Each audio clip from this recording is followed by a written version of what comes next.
I can't stand the cold. My body aches. I woke up from the chills and intense pain in my joints. A stark white square room. Where am I? There's an IV tube extending from my arm. It looks like a hospital.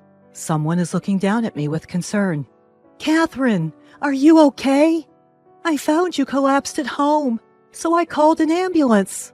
When I squint, I can see that it's my mother. Hearing her voice, I feel relieved. Mom, thank you. You saved me. As I respond, my mother presses her fingers to the corners of her eyes. It seems I've worried her a lot. My 4-year-old daughter is tightly holding my hand. Poor thing. Her eyes are filled with tears. How did things come to this? I remember the hellish days. I'm Catherine, a 35-year-old stay-at-home mom. My husband Bob and I got married after dating at work. Initially, it was just the two of us living together. And a year later, our daughter Anna was born, and we were happy. But then, my mother-in-law fell ill and needed care, so we were asked to move in with Bob's family. My mother-in-law was kind, and I got along well with her. But with caregiving came the need to quit my job. As I hesitated, Bob pleaded with me, promising to help and involve his sister who lived alone in a nearby apartment. So I agreed, feeling it was impossible to abandon my mother-in-law. I quit my job to take care of her. I lent her my shoulder when she needed to go to the bathroom, walked slowly while supporting her body, and made porridge, soft-cooked dishes, and fruit juice for her when her appetite waned. I wiped her body with warm towels.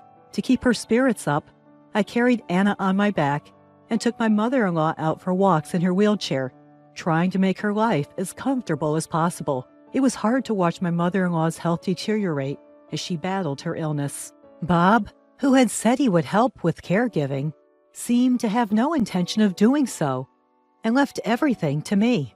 His sister Rachel didn't even show her face.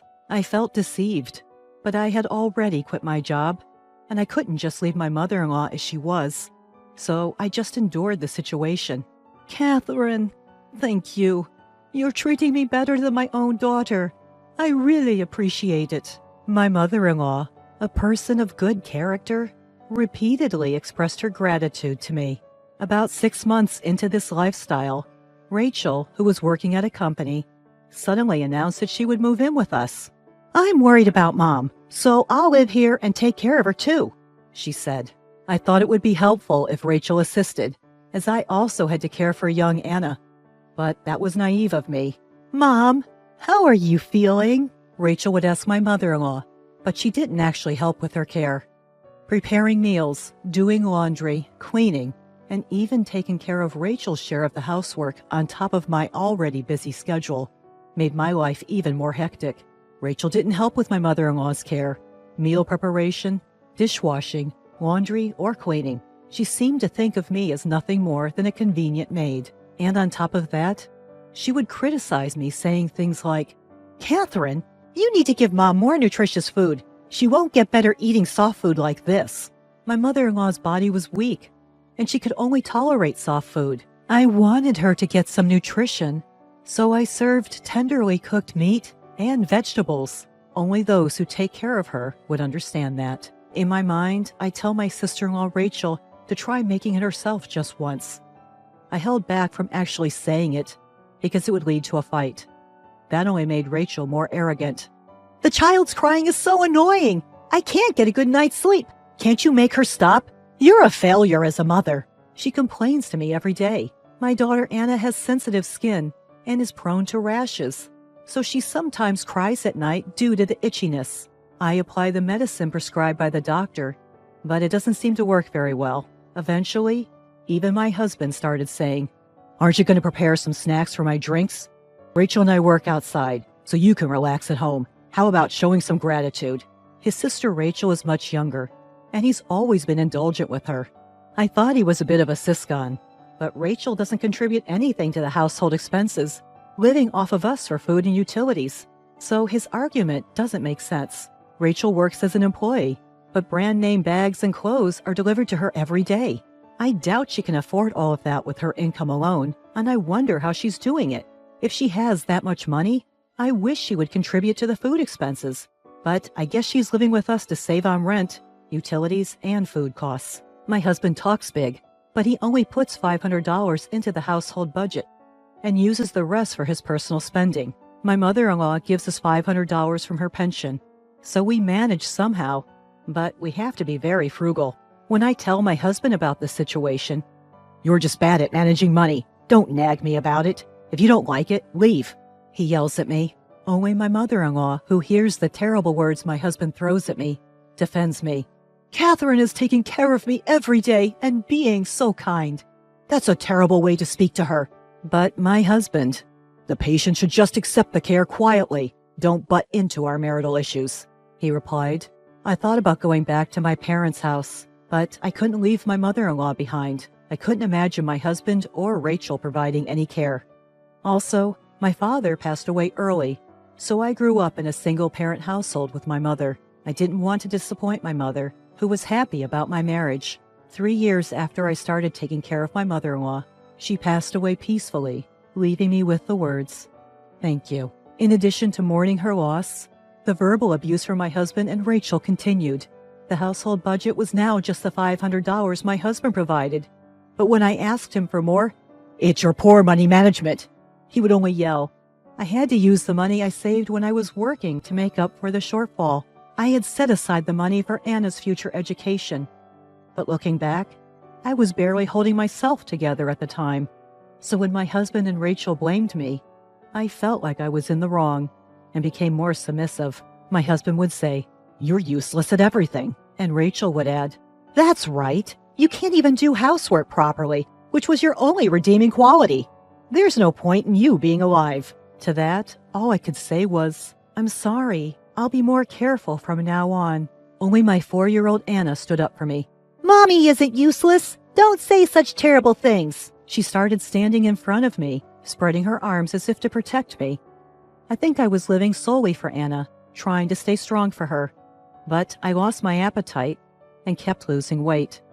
One day, I felt sluggish, shivering, and woke up.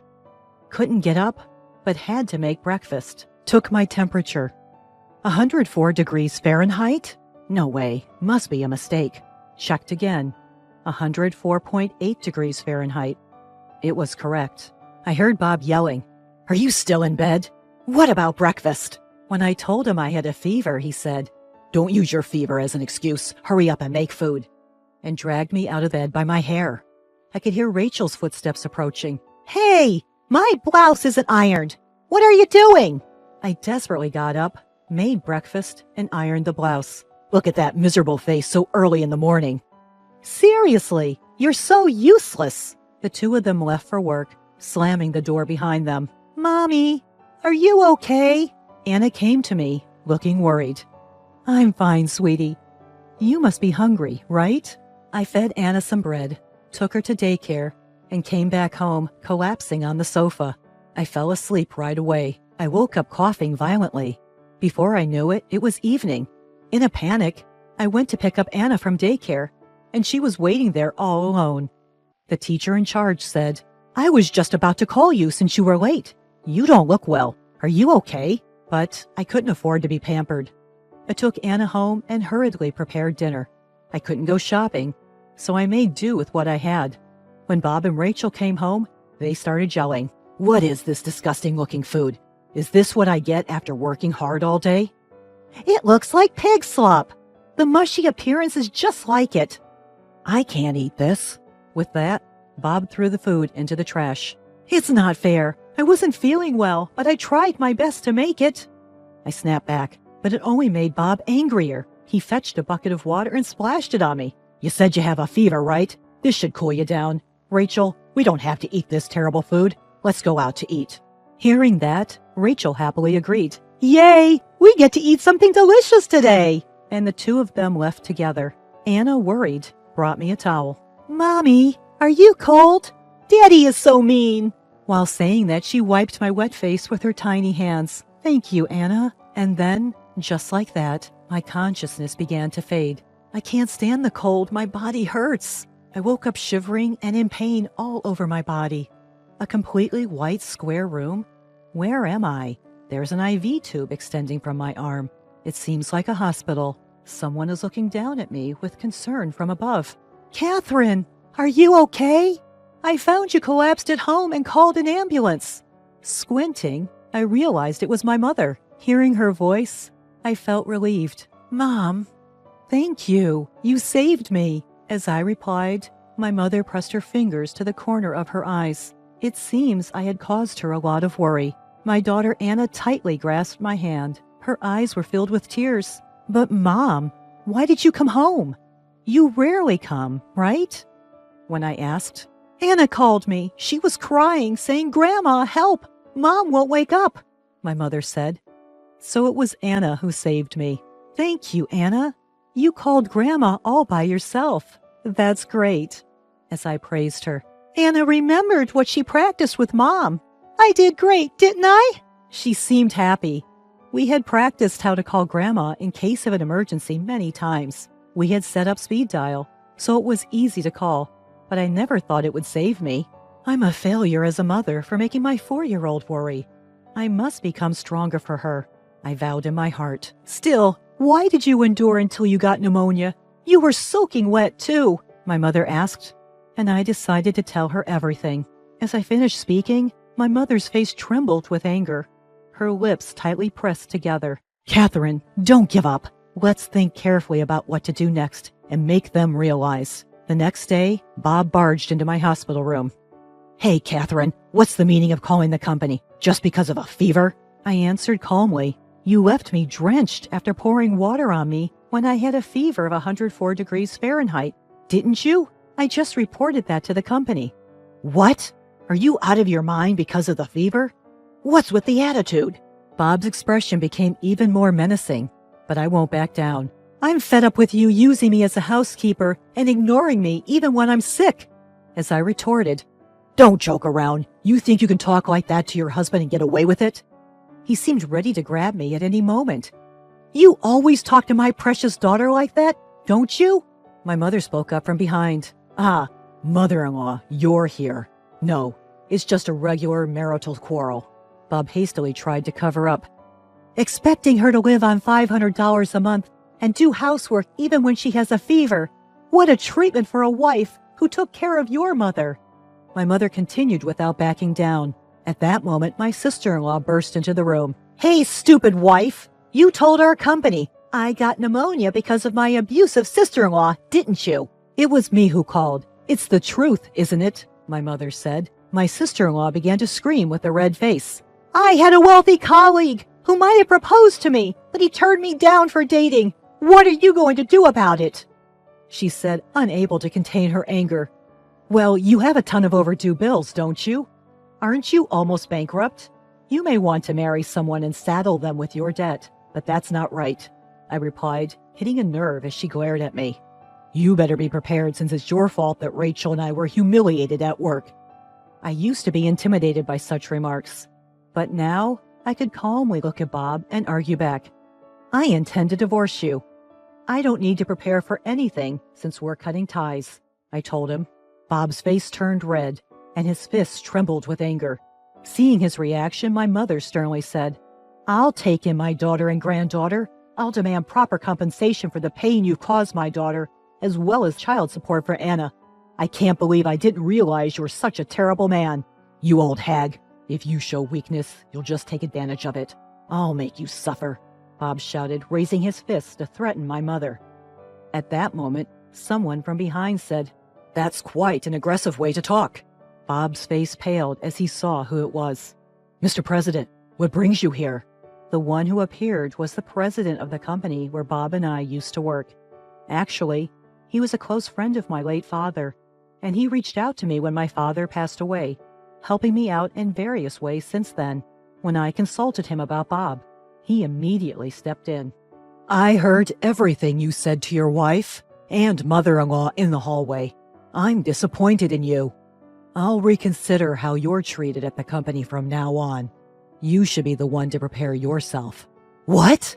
Bob dropped his shoulders and hung his head. After that, Bob and I divorced, and I was able to cut ties with my sister-in-law, who treated me like a maid. I was glad to receive a $30,000 settlement and a $100,000 lump sum child support payment. Bob had only given me a small amount of living expenses, so he had saved up some money. But now he had to give it all to me. 6 months later, Bob contacted me, asking to reconcile, but I firmly refused. According to Bob, Rachel had become bankrupt due to her extravagant shopping and was desperately repaying debts while working at night, having quit her job. Bob was transferred to a rural area, but his high pride couldn't accept it, and he quit the company.